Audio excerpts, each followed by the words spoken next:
Hi, I'm Dr. Jamil Sayed, and on this podcast, we're going to talk about some deep stuff. I'm here to tell you that you're amazing, and often, the only person who can't see that is you. No matter who you are, what you do, or where you're from, there's greatness in you. Let's talk about it. Hey everyone, I'm Dr. Jamil Sayed, and welcome to the Transformation Starts Today podcast, where I interview leaders, champions, and high performers from all walks of life as they share their stories, the lessons they've learned along the way, and empowering perspectives to help you create an extraordinary life without regret starting today. Today we have with us my friend, Mrs. Nieh. Nieh is a dating clarity coach that empowers frustrated and discouraged singles to get clear about who and what they want in a relationship to manifest their partner.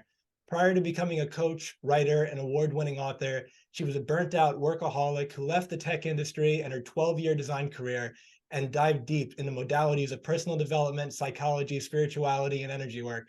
Now she passionately brings her years of knowledge and expertise to guide her clients in boosting their self-confidence, elevating their dating perspective, and taking aligned actions towards co-creating their dream relationships. Kat, it is such an honor to have you with us today. Welcome to the show.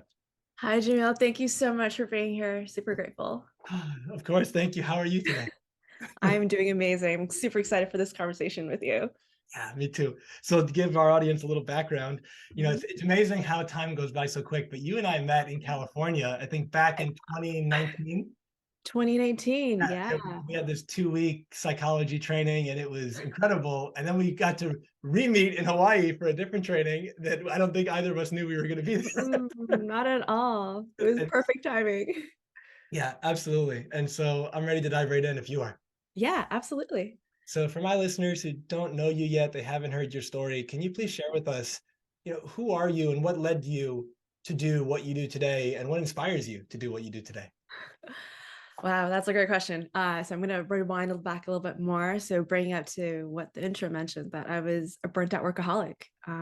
When I joined that startup, so I'm in the Bay Area. I joined that startup, which I absolutely loved. I had so much fun working at a company that had just so much passion, like so many heart-centered people, super passionate, working towards one mission, one goal.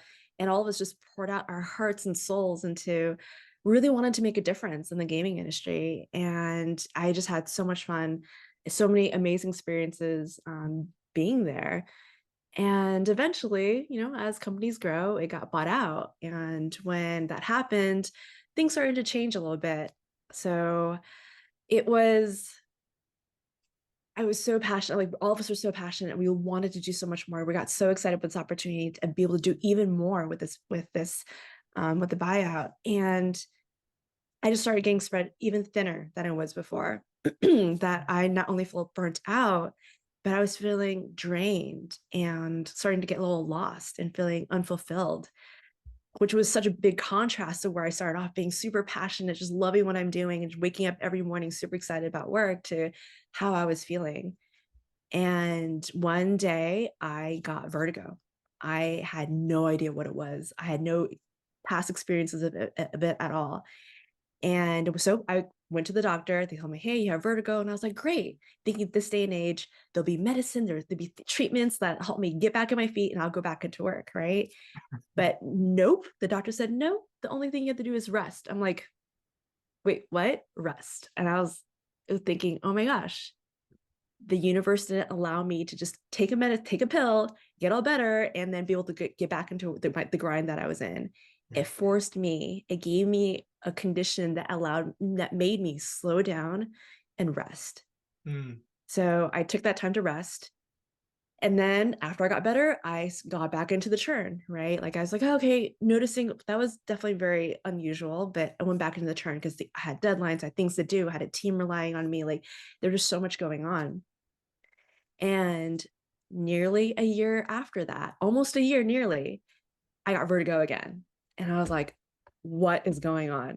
I was getting worried. I was like going to the doctor going, is this something underlying thing I have to worry about? It's like, no, you're just overworked and stressed out. You just need a rest.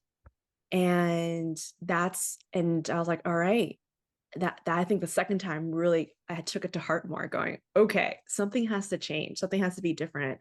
I can't keep doing what I was doing. And I remember getting better and driving to work. And as I was driving, the thought that just popped into my head was, there has to be more to life than this.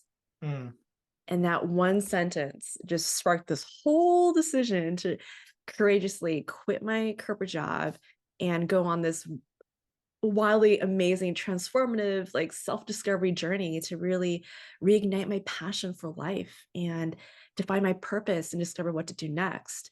But before I got there, I had to, obviously submit my notice and all that. So I stayed a little bit longer because I had a team that was relying on me. So I wanted to make sure they were taken care of before I left. But when I left, I didn't have a job lined up. mm, I purposely went, I'm gonna not gonna line anything up. I just want to take this time for me to really heal and take care of myself from all the burnout. So not only did I walk away from a job, but I also walked away from my design career. I decided that I was not going to go back and do what I was doing before because I couldn't imagine myself giving all my blood, sweat, tears, heart, and soul again the way I did to that company, to another company.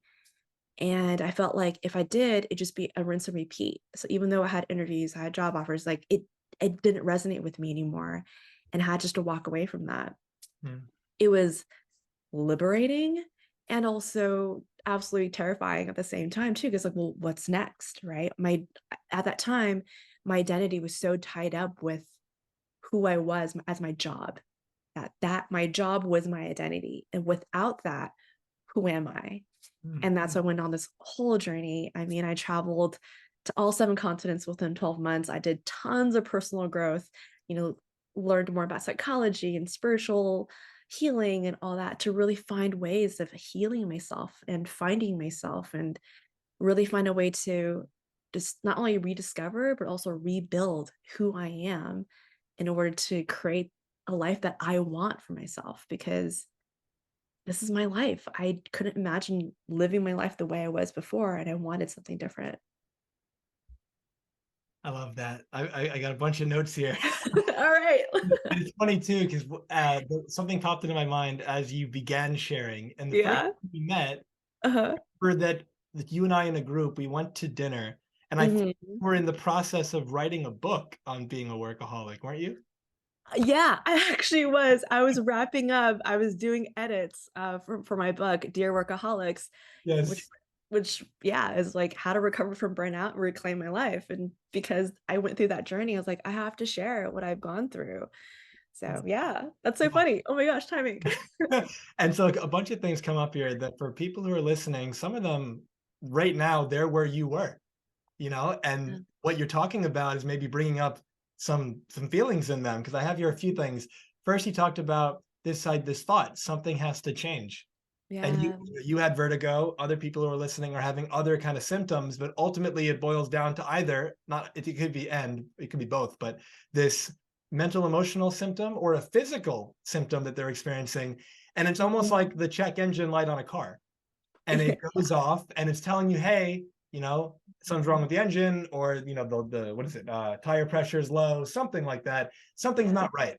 Yeah. Now, but when that light goes off, the car will keep working for a period of time. And Yeah. like you said, this idea of if we identify with what we do, like this is Mhm. who I am, then we feel Mhm. like we can't stop. And then when your doctor said, "Oh, you just have to rest," it was almost confusion. Like, what's that? Like, that Exactly. word's not part of the No, vocabulary. not at You all. know?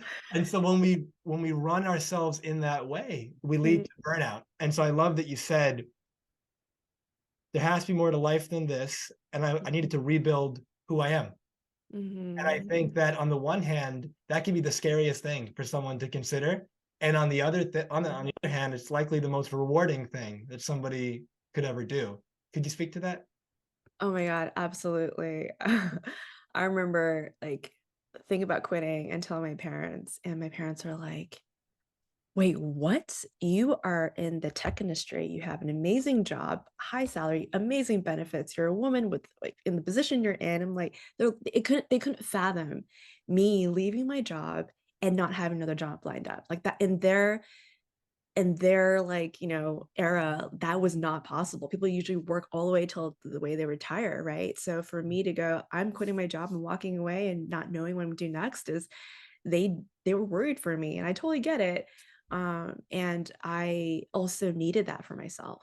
I decided that at that moment, I have to choose me because no one else is going to take care of me. No one else knows what I'm going through, and I have to choose me. And by choosing me, I had to do something totally out there, courageous, and not knowing what's going to happen. I mean, like knowing what I've known and just all that certainty, and then going, hey, I have no idea what's going to happen next, definitely took a lot of courage. But also felt exhilarating for me at the Mm. same time of I could do whatever I want. I worked so hard to create a life that I wanted, but I couldn't enjoy it because I spent so much of my time working.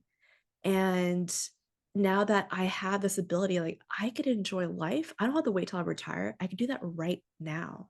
Yeah. And I was like, I'm gonna go for it. That's why I just went all over. I was traveling, I was doing everything I wanted. I'd followed my desires. I tuned into like, what do I feel like? What would make me come alive? And I was in a sense chasing that of like whatever I could do to make me feel alive again. And after doing all this, I realized, oh, I can't imagine going back to a normal 9 to 5. So what do I do? How do I create a life that I want? And that's where I came across coaching because I I had several coaches, some even multiple at the same time, just to kind of work through everything I was going through. And I realized like, wow, that ability to help someone was so transformative that I wanted to do that too. So I got coaching certifications. I took, classes and read books all about like how I could do better with that. Yeah. And in addition, I actually kind of remind a little bit, I actually was coaching, I wasn't coaching dating stuff actually. I was doing more career work-life balance because I wrote that book. I want to help other people make that transition or really help them, readjust their life. And I realized after a while going, kind of almost like another like evaluation of my life going, okay, I'm not sure this is where where I want to be, where I want to go.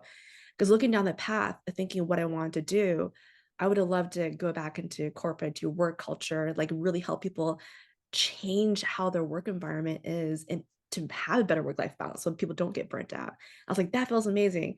But when I really tuned in, I felt like I don't want to go back into corporate. Yeah. And I was like, uh-oh. Well, if I don't do that, then what am I doing next? And that's where I came across date. I kind of did a lot of internal work and realized what are people asking me more about? What are people interested in? What is something that I love learning about? And it came to relationships because my whole personal growth journey started with me wanting to figure out I was a workaholic, didn't have time to date. Now I really wanted to figure out how do I date now? How do I actually be a better partner? How do I get into a relationship?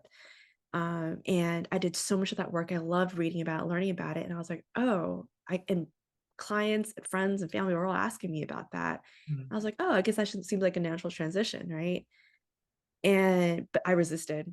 I was like, I don't want to be a dating coach. Like I see all the content out there going, I absorbed all that content, but I absorbed so much of it because not all of it resonated with me, where I just felt like some of it just didn't feel right. That's why I kept on looking for more and more and trying to search more content because I wanted to find what resonated with me that really helped me. And I realized I didn't want to be a dating or relationship coach because I saw what's out there and I felt like I I'm not fully enjoying it or liking it. I don't want to be part of that. And that's why I resisted until I realized, I think I was meditating one day really or journaling, kind of really thinking about what to do next. I realized like, oh, what I resisted the most is something that I'm actually meant to be doing. Mm. And I think I resisted because I was scared of it. I resisted because I didn't know what would that look like. It was like almost a repeat of me quitting my job and trying something different was now I'm shifting my niche. That's gonna be something different. I'm changing my identity again. What does that mean? It's like another step into it of like, all right, another stage of changing who I am and evolving who I am and stepping into that. So I realized, okay, I'm meant to do this because I see something that's lacking in that, and I want to make a difference there and share a message that is a little bit different than what has been commonly shared. Yeah, I love that. So before we get into the speaking about relationships, one Yeah. comment that I wanted to share from your story, Uh-huh. for everyone who's listening, there was a moment in Kat's story where she said, "Okay, I'm gonna go and I'm gonna coach the corporate stuff." And then she went, "Hold on a second. I don't want to do that." But Yep. then it was like the, uh-oh, what am I gonna do? Because that was my thing.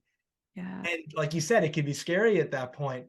But for everyone who's listening, there's something right now potentially in your life where you go, I can do that. And then you realize you don't want that, but the alternative is almost it's just unknown because you don't know what it would be. So it Mm, feels scary. But mhm, Kat's a perfect example of choosing what in the moment was the unknown side of it and it mhm, leading to something really beautiful and impactful to the people in her life and the people, everyone she interacts with. And that could be the mhm. same for you too, trusting that you're bigger than anything that can ever happen to you, trusting that the unfamiliar isn't bad, it's just unfamiliar and you will figure it out as you step into it, and just trusting yourself to expand into that. Absolutely. I'd like to chime in a little more about that of we're often told what we should be doing, what we need to be doing. Like people have a vision or expectation of what we should be. And oftentimes we follow that because that's what we were told. Even growing up, you're told things of what you should be doing. And we're so used to other people telling us what it is. And when you actually have the ability to reflect and figure out what you do really want, it could be a really uncomfortable because you're like, wait, I'm now chasing something that's not the norm. You're going against the grain. Like you're now choosing that feels right to you. And oftentimes people could feel it's challenging of going, well, I have all these responsibilities, all these bills to pay, I have a family, I have all these things that feel like are holding them back from what they really want to do. And I'm here to say that it could be really challenging, but once you enroll everyone in your family, and people around you support you and actually lead you toward what you actually love, that is so much more rewarding than continue doing what you should be doing. Yeah. And it feels so much more fulfilling in your life too. Yeah, absolutely, Yeah. absolutely. So stepping into the dating clarity Yes. uh, Okay. a hat, would love to begin by just addressing the foundation of a Mhm. relationship and asking you, from Mhm. your perspective, what is the purpose of a relationship? Ooh, that's a good one. And I think it's not an easy answer because that purpose is different for everyone. And I think that there's a part of two people need to figure out what their purpose is together. Mm, I mean, back in the day, it's financial reasons or whatever, right? And nowadays it's so different. That are people coming together because they want to have a family? They want to come together because they want partnership. They want to come together because they have a common life goal or a dream they want to achieve together. And oftentimes, I feel like relationships kind of fall apart is because they're not aligning on the purpose. They're mm. not even conversing as they're growing and evolving as people. The relationship has to evolve as well. So it's readjusting. Hey, let's have a conversation. What is the purpose of our relationship, and continue building on that and growing and evolving that too. Yeah, absolutely. I think being on the same page with where we headed. I love the metaphor of a relationship as a ship. And so Yeah. if we're on the ship, where are we headed? Like, well, what's the Mhm. direction we're going in? And is that where we both want to go? And if the answer is no, then that's going to create a lot of challenges. And like you said, for a relationship to have longevity to it, there Mhm. has to be that shared vision, mission, purpose, whatever somebody wants to call it. And Yeah. that's only going to happen through having those conversations early on and making sure it's the right fit and you can mutually support each other on that. Yeah. Not only early on, which is super important. Yes, have that conversation early on, but also have it consistently as well as things change in the life. Because as different life stages happen, things are going to shift, right? Like a couple comes together to be a partner, but once they actually become parents, that's a big shift and role in how people come together at that point of now it's not just being parents, but how do you still continue being husband and wife even through that? So that even through all the evolutions of a relationship, that conversation needs to be continuously had. Yeah, absolutely.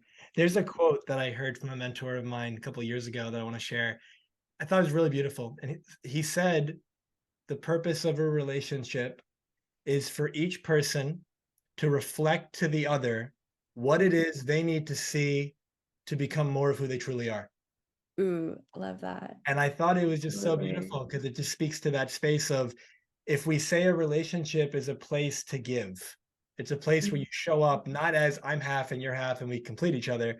It Mhm. might sound romantic in like a movie sense, but it Yeah. from a I'm whole and you're whole and we come together and we each bring out the best in each other.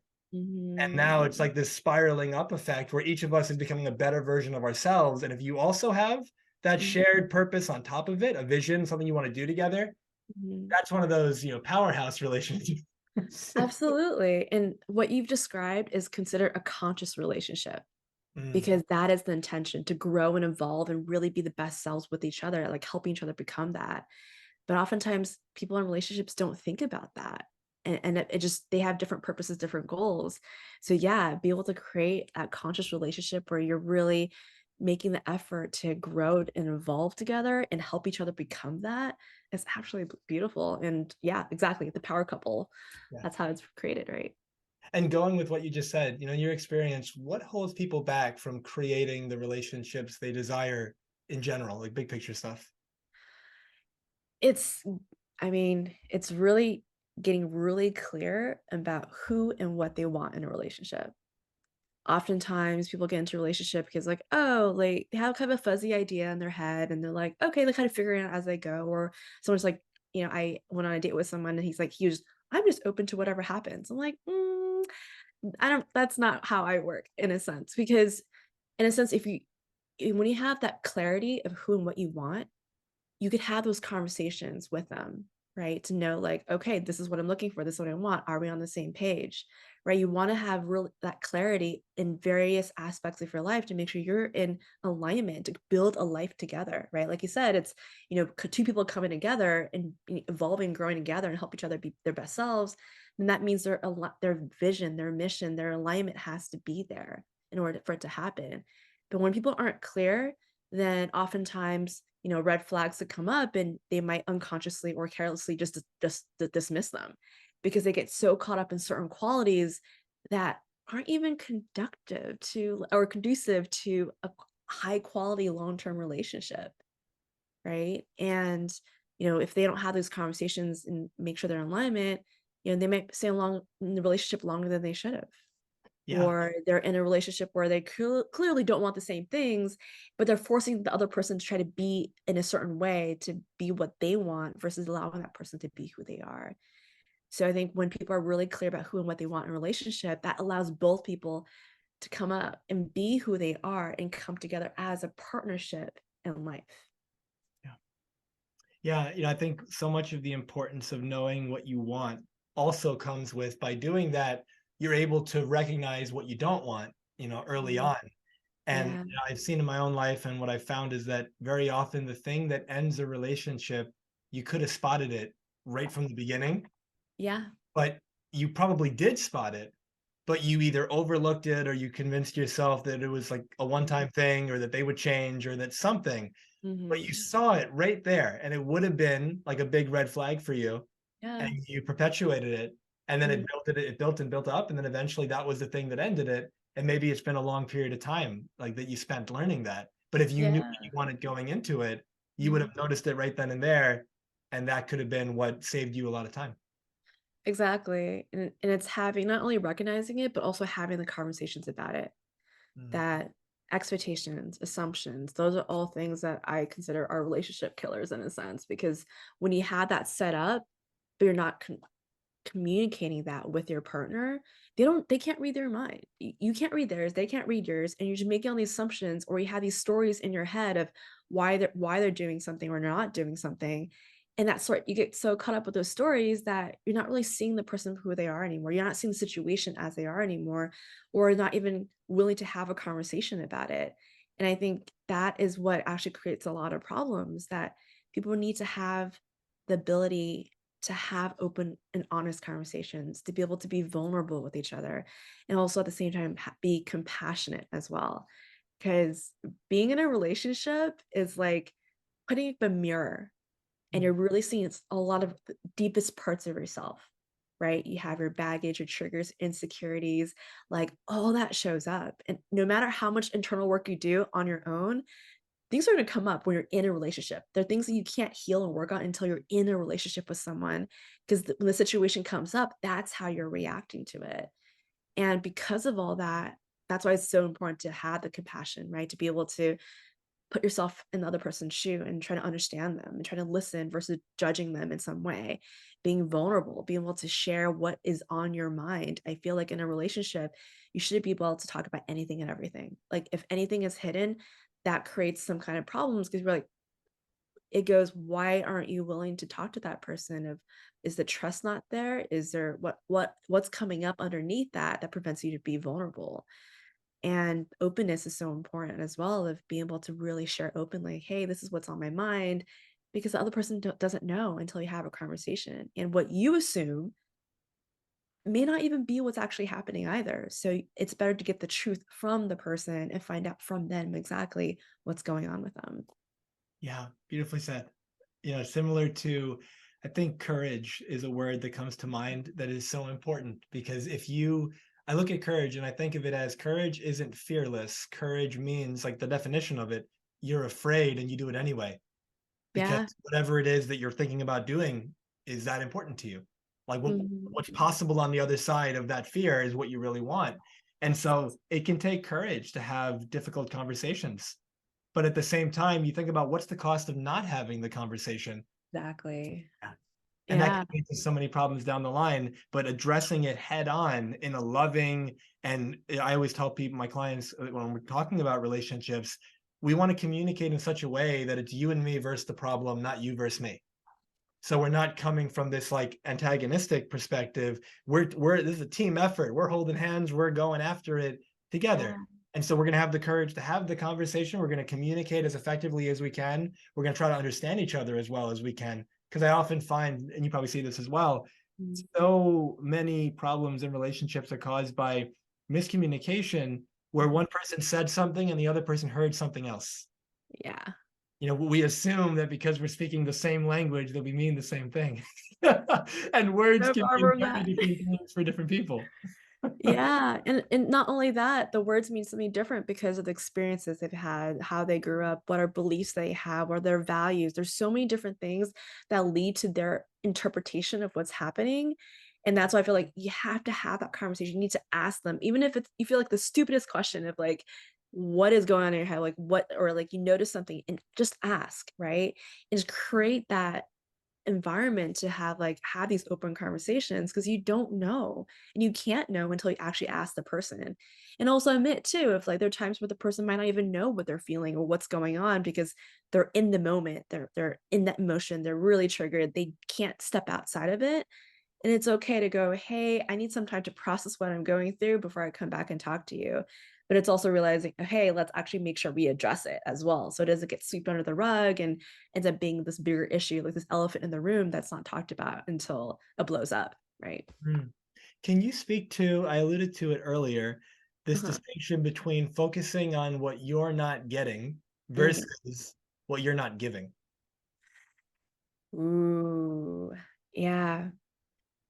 I think oftentimes it goes back to the whole expectations and assumptions part, right? When we're in a relationship because of past experiences of what we've experienced and what we wanted, we often have this thing, well, it should happen like this. This is what I want, so this is what should happen. Or I've been with you for so long, you should know what I want. All these shoulds and these expectations, these assumptions are actually what's creating a lot of this tension. And you're not asking for what you want. You're not giving like what the person needs as well. And that's what creates a lot of tension in a relationship. I mean, we've obviously heard of like love language, right? Love languages, all of us have different love languages and we'll have kind of a blend of each. And one person might experience love in a certain way, like for example, acts of service is their love language. But if another person's love language is words of affirmation, that doesn't line up. One person could be doing amazing things and giving and like showing so much love, but they're showing their love in a way that what they're used to and what they want.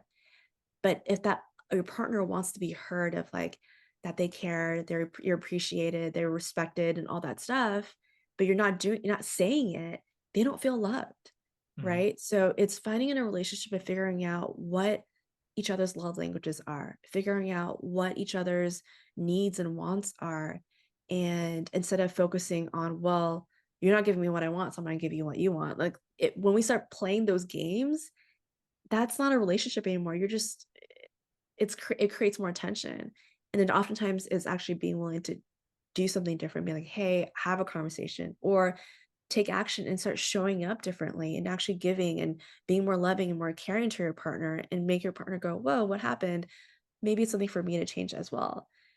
And oftentimes we expect our partner to change. We're like, well, that person should be doing this. So it's their problem and whatnot. Like they're the ones doing this to me. So I'm not the problem.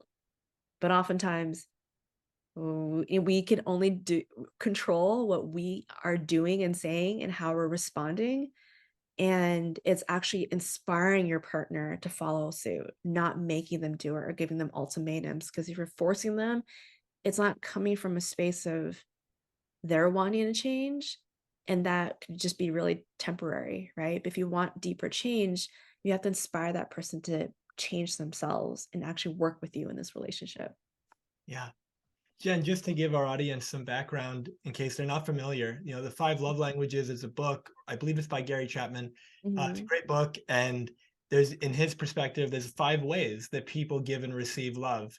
And, Kat mentioned a few of them is acts of service where you do something for your partner. There's gift giving. There's words of affirmation where you tell them how you feel about them. There's physical touch and there's quality time. And when we think about in the beginning of a relationship, that the phase that is often referred to as like the honeymoon phase, mhm, you just met this person or you just got married, whatever it was, but you're early on in the relationship, and typically you do all 5 of those things, or you do 3 4, you do almost all of them if not all of them, and you're not even conscious of it. Like you're doing all of them because you want to, and you're so excited about it. And so you're in Gary Chapman's kind of perspective, you're filling up the bucket, you're filling up their love language bucket, and it's full, it's overflowing. And so they're crazy about you. But what ends up happening over time, can you still hear me, Kat? I yeah, think I can hear you. Yeah. my Zoom just completely went away. Oh, yeah. Oh, it's a Still couple. here. Yeah, we're still here. Good. And so yeah, so you have this love language bucket, let's say metaphorically, it's filled up. The person's crazy about you. But then over time, that law of familiarity kicks in. And now you default to what Kat was alluding to, the 1 or 2 love languages that are your kind of go to. And you figure that, okay, this is how I best receive it. And that turns into how you give it. And Mhm. if you're fortunate, the way you want to give it is the way they want to receive it. But Right, it yeah. could be, It yeah, might not but be, yeah. it might not be. And Uh-huh. so my general rule of thumb has always been give all 5 and don't stop. Give all 5 and just do it. Why would you stop? Keep doing those. And if we stop, it's usually not intentional. It's Mhm. similar to like in the beginning of our conversation today when you were Yeah. describing your previous life. Well, Mhm. you're go, go, go, and you're really busy and you're rushed and Yeah. you're not slowing down. Well, maybe Mhm. you forgot. Maybe we get busy and we start prioritizing other things. We still care about our partner, Mhm. but we're not thinking like in the beginning of how can I surprise this person and what are all the little things I could do. And I think anything we can do to regain that intentionality and keep it Mhm. top of mind. I know it because I've seen it firsthand, and I've also seen it with mentors of mine. People say, "Oh, like the honeymoon phase or the spark, it ends." Mhm. And from what I've seen is that no, it doesn't, but Mhm. it does shift. Your experience of it changes because it's not novel anymore. Mhm. But I've seen people that are literally in their 50 or 60 year, wedding anniversary, and Mhm. there's so much passion, there's so much love, there's so much affection and playfulness and joy when they see each other. Mhm. And it's also like a really great friendship that they have on top of that. Um, And other people have been married for a couple of years and they say the reason why their marriage isn't great, it's just because it's been, 8 years, it's been 10 years. That's not the reason. And when mhm. you when we can put that aside, and like Kat said, we can only control ourselves. How are you not showing up as powerfully as you could be? Where could you be a better partner? And if you were to step into that, forgetting about what they're not doing and Mhm. focusing on what you could be doing, what you could be giving, it Mhm. can change everything so fast. But if we wait Yeah. for, I'm not going to do it until they do it, like they got to go first. You're Right. in this like ego trap and you're fighting it and it's not going to change. Yeah, absolutely, and I think that's what I definitely agree too. I feel like relationship, the spark, sex, all that stuff, like that gets better over time. It because you've deepened your relationship, you deepen your connection, that it should get deeper and better and stronger and just it's something that's built. Oftentimes people are like, oh, they want to meet their, how like their soulmate and thinking meeting their soulmate means everything's perfect, right? Like happily ever after. Ta-da. And that's not really the what happens, right? Actually, what happens is you end up facing yourself. Like I said, like how a relationship is a mirror, you have to face yourself and also work with this person as well. And you're building and creating a relationship together. It's not something that just happens on its own. Those people, those couples who are been together for so many years, it's because they worked on their relationship. They went through life's thick and thin, they challenges, and they stuck together and worked through it, and they continue working on the relationship to have what that is. It's not something that just happens magically or it just should be just because you chose to get married, right? There's so much work that goes into it. Yeah, what's coming to mind is just the power of commitment. And when we come from a Mhm. space, it doesn't mean, you hate where you are, you're miserable, stick around. It's not that. But it Yeah. is coming from the space that if you care about this person and you'd like to make it work, assuming they do too, is a Mhm. way. And it can be turned around. And I've Um, seen that with mentors of mine and in my own work where couples that seemingly were on the brink of divorce, it all gets turned around. Now, ideally, both of them are invested in that turnaround and they want it to happen. But yeah. going back to the five love languages, I believe it's the last chapter in that book. It's been a couple years since I read it. But this woman says to Gary, basically, I want to improve my relationship. My husband is not into this stuff at all. He thinks it's all my fault. He's not going to change at all. And Gary basically tells her, look, it's still possible for you to fix your relationship because, like Byron Katie talks about, it only takes one person to change a relationship. Because then Mhm. from that space, he has her in the book start, filling up the love language tank in his metaphor and meeting all five. And he told her it's going to take a while. And I think, a couple months went by or whatever it was. And then he started meeting her needs the way she wanted them met. They started communicating. And at the end of that book, it's like, wow, their relationship was thriving. That Mhm. might not work for everybody, but knowing that it's a possibility if you bring the commitment and you bring the, I will do whatever it takes to make this work. Mhm. If there is a way, you'll find it. But if you Yeah. don't come from that committed space, then the moment it gets challenging, if you have like Kat was saying, that misperception that the soulmate or the person who's meant for me, it's like they come batteries included. It's like everything's good. There's no challenges at all. And Yeah. it's like the quote unquote perfect match off the get-go. That perfect person for you is probably going to challenge you. That perfect person for you is going to bring something out of you that wasn't there before. They're going to Mhm. have you seeing your life in a different way. You probably get frustrated at times. And it's like when you can see that despite all that, like I Mhm. love the perspective. It's not about finding the it's not about finding the person with no baggage. It's about finding the person who you're happy to help them unpack. Mhm. And it's like now you've got your stuff, they've got their stuff, but you're willing to come together and support each other through the challenge, through the hardship, which deepens the connection. And it Mhm. just makes it richer and deeper. And like you said, it then becomes better and better as time Mhm. goes on. Yeah, absolutely. And I think it's also identifying, like you said, the commitment part is so important. It does take one person to change a relationship, but it takes two to make it work. Yeah. I think there's that thing of one person can work as hard and try as hard and do all the right things and give so much, but if the other person isn't willing to let go of their baggage, their limiting beliefs, or whatever their choice or whatnot, no matter how much one person gives, Yeah. it's not gonna happen. So Yeah. it does still take 2 people to make it happen, and it's making sure the person, yes, definitely make the effort, but also have the conversation and find out, is that person willing to work through that with you? Are they willing to do what it takes to rebuild what might have been broken or might have been, not working as well? And to it's coming together. A relationship is a partnership. Yeah. It's not one person carrying the whole relationship at all. Like it's 2 people coming together to face life together. Yeah, absolutely. So, from a dating perspective, are there any mindsets or perspectives that you found that set people off on the wrong foot when they're looking for a relationship? Like, there's a way that they're searching for it that you can tell right from the beginning that's not going to serve them?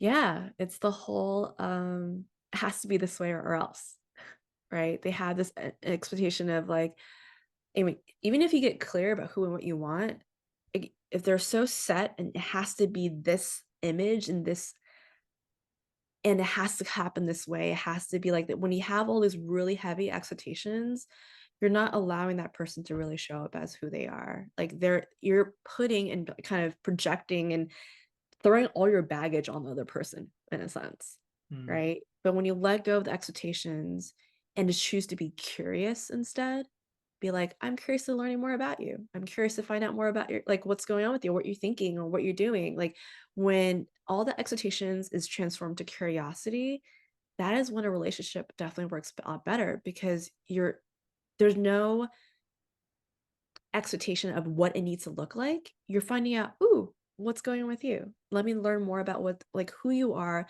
what you think, what you value, and to understand them and see that person for who they are versus who you're expecting them to be. So by having that distinction, it definitely makes a difference. And when people let go of that expectation of choosing, hey, why not be open and be curious about the person you're with? Or expecting this person needs to be in a certain way when you're going on a date, when they don't meet that, immediately kick them out. Or like, nope, not interested. It's a little different when it's non-negotiables, but if they're just little qualities that in their mind are like, oh, this person has, for example, has to be this height or whatever it is, like height isn't conducive to a high quality relationship, right?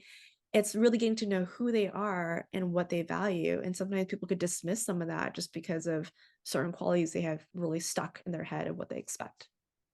Yeah, that's a great answer. And what you said about exchange your expectation for curiosity, I think that's so wonderful because, like you said, if we come from expectation and we say it's supposed to be this way, Mhm. we're making the assumption, even if we're not conscious of it, that the way we think it's supposed to be is ideal, or like this is the best way, which is why it should be this way. But curiosity is, oh wow, I didn't expect that. I wonder if that's better. I wonder if that's, something that I've never experienced before. Maybe that is what I'm actually looking for. Maybe I don't know until I know. And I only know by putting myself out and figuring it out. Yeah, exactly. Oftentimes we have this image of what it needs to look like, and but that's only one perspective, right? But if you look above it and kind of think, well, why do I want this quality? Why is this important to me? And when you kind of get that bigger picture of it, then you could see, oh, if there's a bigger picture, there are many other ways you could actually achieve that bigger picture. It's just not this one particular like way that you initially thought it'd be. So curiosity allows you to kind of open up and see different possibilities and go, oh, okay. For example, a lot of like women think, oh, I want, men at a certain height because, and the reason is, oh, it makes me feel safe or whatever, right? Like, well, how else could you find that safety with that partner? And maybe it's through having really safe, open conversations. Like there may be other ways this person can really make you feel safe versus going in this height or else. Yeah, yeah. And so outside of curiosity, or more in Mhm. addition to curiosity, are there Yeah. any mindsets or perspectives that you can share that going into like the dating world and looking for a Mhm. relationship that would serve Yeah. people? Absolutely. It's mentioned what you mentioned earlier, actually, it's having the hard conversations. Oftentimes, we see a lot of dating advice going, oh, don't talk about this, don't talk about that, like, hold back, be a certain way, kind of only show up your best, only put your best foot forward kind of thing. But that's only a version of you. And if you actually just it's so much better just to be yourself and have those hard conversations and find out ahead of time, hey, are you looking for a committed relationship? Do you want to get married? Do you want to have kids? Like, what are you looking for in your life? Like having those conversations of what really matters to you and making sure those qualities are actually checked off first, it makes it a lot easier to have continual conversations. So you don't get sidetracked by like, well, but I really like this quality about this person and kind of bypass, like you said, like the red flags and like totally dismissing it or even unconsciously kind of talking yourself out of it because you got so caught up with something else.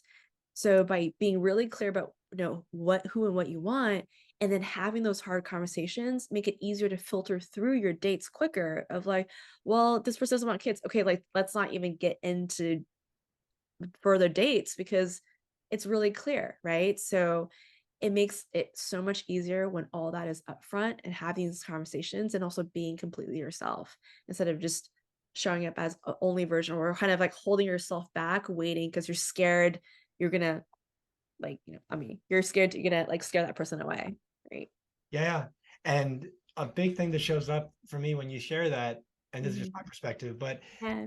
showing up as your real self is showing up as the best version of you. And I think Mhm. that so often we think that the true self isn't good enough for whatever the reason. And so we wear a mask. And the word Yeah. persona comes from mask. And so Mhm. you're putting on a persona because you want to appear a certain way. And there Mhm. you are, let's say, at a date or at a party, or it's like you're meeting people for the first time, and you've got this front that you're putting up that you think this is what people want to see. But what's coming to mind right now, it's random, but it works, is like in the Batman kind of universe. You have like the bat Uh-huh. signal goes into the Yeah. sky. Batman sees that, oh, they're calling me. And he Mhm. shows up. But if he gets there and they're like, you're not Superman.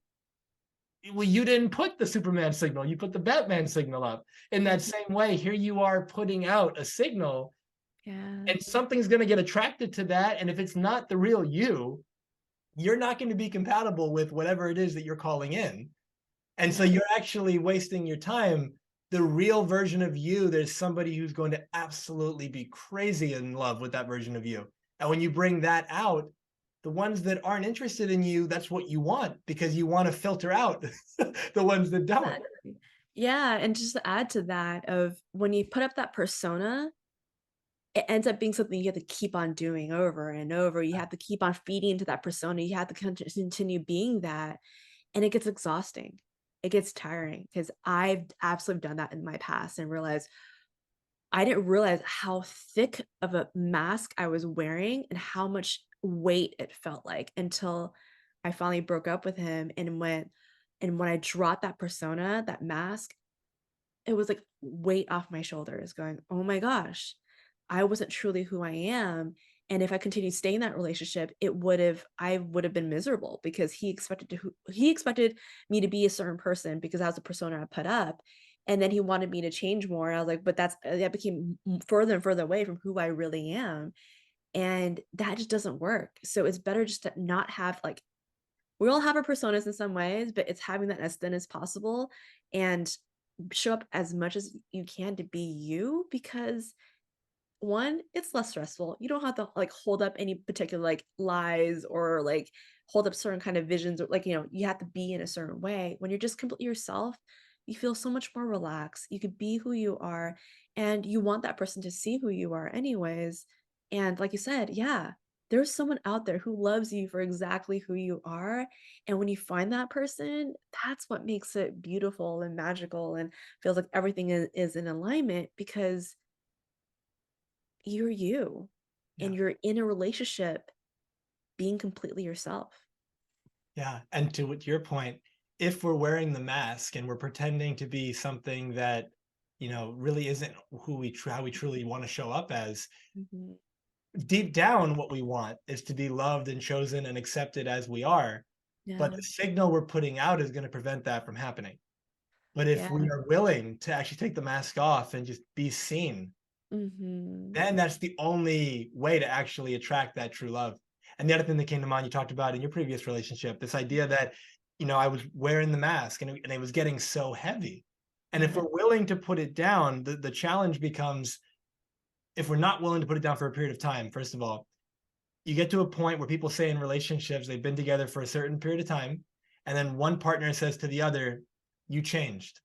And the Exactly. way I look at it is, it's not that they did change in that person's perspective, Mhm. but from their perspective, the person wearing the mask, they didn't change. They actually finally took it off and became who they actually have always been.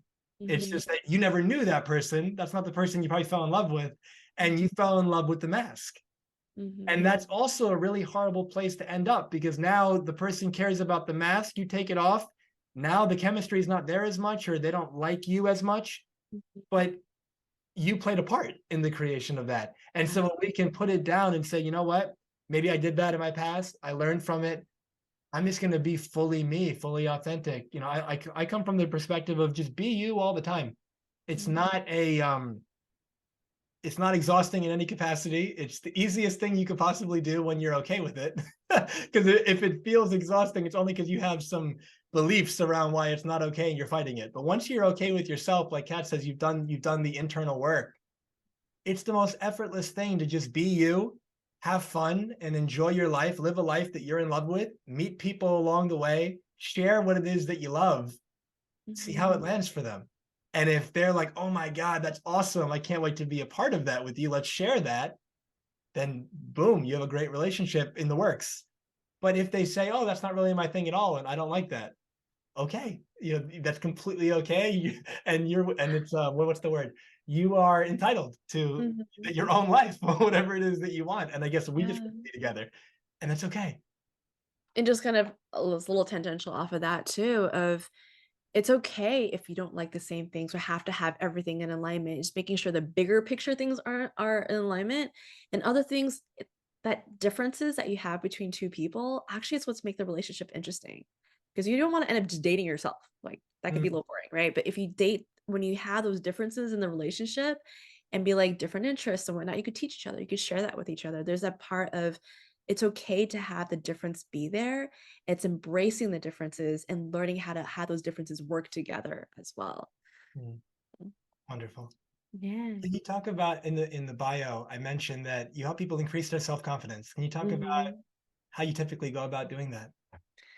Yeah, I think it's going through the same way of like when I help my clients get really clear about who and what they want, they suddenly go like, "Oh, this is what I wanted. I thought I needed to like this or need to be that or whatever it is." When they let go of that, then they feel a lot more confident because there's that thought of like, well, I should like that, or should do that, or want that in a relationship. And that creates an incongruency. And it creates because that incongruency is there, it lowers their confidence. They're like, well, I should want that, but I don't. So is something wrong with me, right? There's that kind of that underlying kind of message that's kind of or cycling through their head. But once they get really clear about who and what they want, and they just become more like, this is what I want, and they can comfortably and confidently express that with someone they're talking to or they're dating, or even if they're in a relationship, be like, hey, this is actually what I want in a relationship, can you meet me there? By having those conversations, and especially when they respond well, it's like, yeah, it boosts their confidence of going, oh, what I want is possible, what I want is what I need for me to be fulfilled in a relationship. So it's like through this process they're also discovering who they are, and when they let go of all the things that they should be doing, let go of what they need, or what other people have told them they needed, what society, culture, family has kind of put them in a box with. When they let go of that and create their own vision, it's so much more empowering, and that's where the confidence comes through of understanding who you are, who you want, and be able to powerfully declare that and look for it and manifest that. Yeah, yeah. And so when somebody comes to you, in the Mhm, beginning, maybe they're frustrated, they're discouraged with how their mhm. dating life is going. Maybe they're Yeah. single and they're frustrated with that. Mhm. Before you really begin the work, what's the essence of what you find they really need to hear in that moment to be able to move through that hard spot that they're in case people who are listening now are going through that? Yeah, absolutely. That frustration and discouraged feeling comes from is that it comes from that desire of wanting what you want so badly, but not being able to get it. And oftentimes we see all these strategies out there, like do this when you're dating, do this on a date, like all these different strategies out there of like, this is what you need to do, right? And oftentimes those strategies aren't in alignment of who you are. And when you apply those strategies, that increases the frustration, increases the discouragement. Well, I tried that strategy and didn't work. So, they get discouraged of trying other things that could actually help and benefit them. And that's the part of what I usually tell my clients is like allowing them to hear, and it's like what you want is possible, and just to give that confidence of there's you're nothing wrong, what you want is possible, we just need to actually adjust, get a clearer vision first before you apply all the strategies, before you try to do all these things.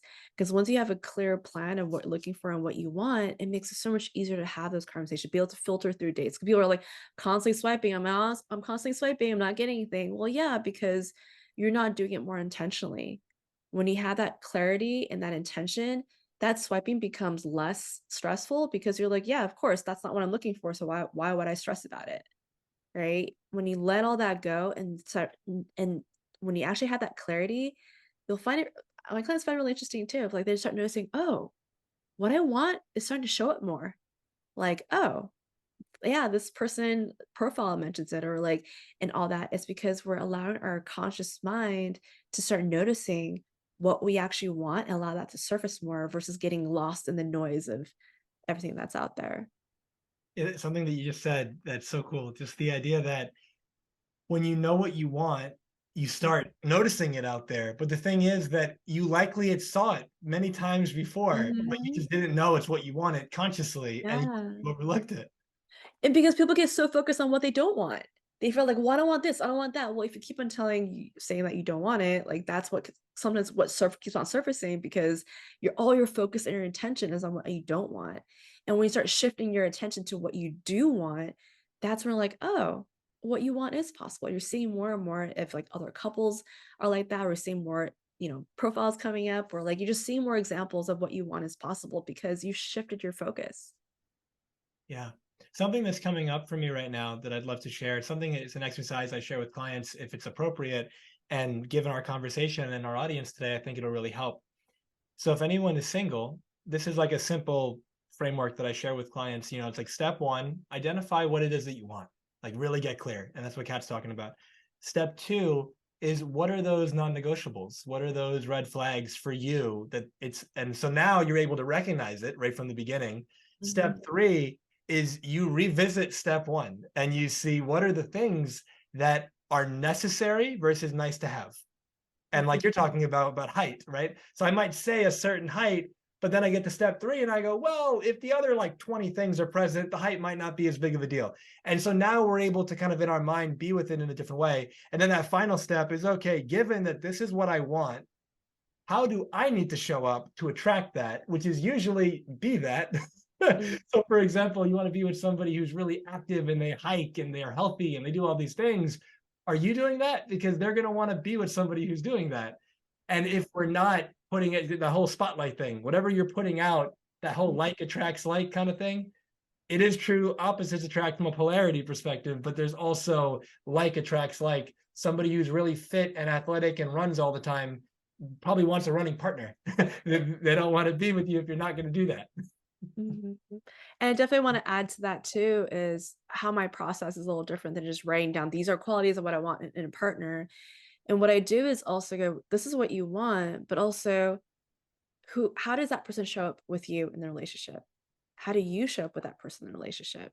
So not only writing the vision of what you want now in the current relationship, and also what that future looks like together. So it's kind of what mentioned earlier on this interview of like, hey, having a similar common goal, right? So when you have that really cohesive image of who this person is, how is that person with you? How are you with that person? How you are in the relationship and what the present and the future is like. You get this really cohesive vision of what you want in the relationship and your ideal relationship. It makes it easier to have these conversations and be able to not only use it while you're, initially first dating, but also have this evolve with you as you're in the relationship. And you can have that as conversation points, be able to reevaluate and decide like, "Oh, right, like, the things have changed or shifted. Maybe let me adjust a little bit in my avatar," and kind of to make sure you're constantly in touch with the vision and of what you're looking for and what you want. And yeah, it's like and also on dates, kind of adding more a little bit to what you're saying, like, "Oh, yeah, when you see that quality and it shifts compared to the other ones," that's something I definitely tell my clients to be open with too. It's like, you might write this whole list, but when you're on the date, kind of put the list aside a little bit and really talk to the person, get to know the person. There's yeah, obviously the non-negotiables, make sure those are checked off.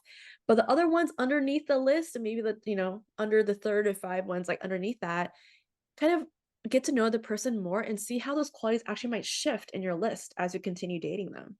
And notice, you know, because like I said before, you have a certain image of what that looks like. But once you step back and realize, oh wait, that what I'm looking for could be shown up in a different way. Oh, that still fulfills it. Like, okay, maybe this quality isn't as important, or maybe this quality is now important because now I'm talking to this person realizing, oh no, no, I want this quality more. And then you kind of have it move around. So your list is constantly evolving and growing with you. And it's not a list where you write it once and be like, all right, I'm done. And you already toss it on a drawer somewhere never to be seen again. It needs to grow and evolve as you change as a person as well. When you were sharing that, it was kind of funny. This image popped into my mind of the person's on a date and Uh-huh. first time they're meeting this person. And here you have this human being in front of you who's got a whole rich life experience and all these wonderful qualities and characteristics and things that you have no idea about. Like you said, bring the curiosity. But instead Uh-huh. of being with them, you're with your piece of paper Yeah. and you're looking, going, okay, hold on a second. Are you this? Are you this? And you're missing what's right in front of you. It could Yeah. be so much greater than what you even wrote down, but you don't Mhm. know. And so Yeah. absolutely, giving that person a chance. Mhm. And so, the purpose of this podcast is to help people create an extraordinary life without regret. Given how our conversation started with your previous career and what you Yeah. do now, how would you advise anyone listening to create an extraordinary life without regret? Oh, that's a really good question. And I think before anything, you have to choose it. You have to choose that you want to have an extraordinary life and declare to yourself that you want an extraordinary life. Because honestly, not everyone wants to and is willing to do what it takes to create a life like that because it means you have to face yourself. You have to face your fears, your baggage, your doubts, like, really get to know who you are at your core, the good and the bad, right?